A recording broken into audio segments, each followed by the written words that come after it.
Hi guys, ഇന്ന് ഞാൻ നിങ്ങളോടൊരു കാര്യം ചോദിക്കാൻ വേണ്ടിയിട്ടാണ് വന്നത്. ഈശോ നമ്മളോട് സംസാരിച്ചാൽ നമുക്ക് മനസ്സിലാവോ അത് ഈശോ ആണെന്ന്? ഈശോയെ നമുക്ക് മനസ്സിലാക്കാൻ സാധിക്കുമോ? ഈശോയെ നമ്മൾ തിരിച്ചറിയോ? എന്നോടും കൂടെ ചോദിക്കുന്നേ.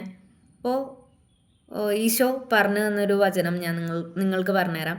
വെളിപാടിൻ്റെ പുസ്തകം 3-ാം അധ്യായം 19-ാമത്തെ വാക്യത്തിൽ ഈശോ നമ്മളോട് പറയുന്നു, ഞാൻ സ്നേഹിക്കുന്നവരെ ശാസിക്കുകയും ശിക്ഷിക്കുകയും ചെയ്യുന്നു. അതുകൊണ്ട് തീഷ്ണതയുള്ളവനാകുക, അനുതപിക്കുക.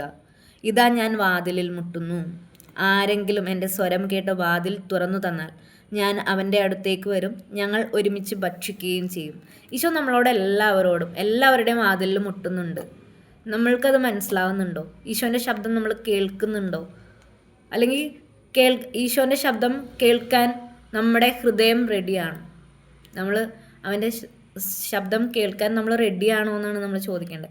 ഇപ്പോൾ ഈശോ നമുക്ക് 10 കന്യകമാരുടെ ഉപമ പറഞ്ഞു തന്നിട്ടുണ്ട്.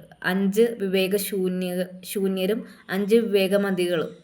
5 വിവേകമതികളായിട്ടുള്ള കന്യകകൾ എന്താ ചെയ്തേ? മണവാളിനെ എതിരേൽക്കാൻ അവർ എണ്ണയും കരുതിയിരുന്നു, വിളക്കിനോടൊപ്പം എണ്ണയും കരുതിയിരുന്നു. അന്ന് മണവാളൻ വന്ന ടൈമിൽ അവർ ഒരുങ്ങിയിരുന്നു സ്വീകരിക്കാൻ.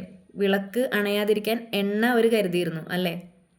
മണവാളൻ വന്ന് വിവേകമതികളായ കന്യകമാരോടൊപ്പം വിവാഹ വിരുന്നിലേക്ക് പ്രവേശിച്ചു. വിവേകശൂന്യർ ആ ടൈമിൽ എണ്ണ വാങ്ങിക്കാൻ പോയി, അവരെത്തിയില്ല.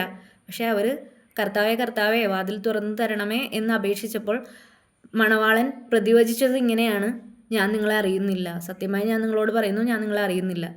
അപ്പോൾ എപ്പോഴും റെഡി ആയിട്ടിരിക്കുക ഈശോൻ്റെ ശബ്ദം, ഈശോയെ സ്വീകരിക്കാൻ, ഈശോയുടെ ശബ്ദം കേൾക്കാൻ നമ്മൾ റെഡി ആയിട്ടിരിക്കുക. Thank you.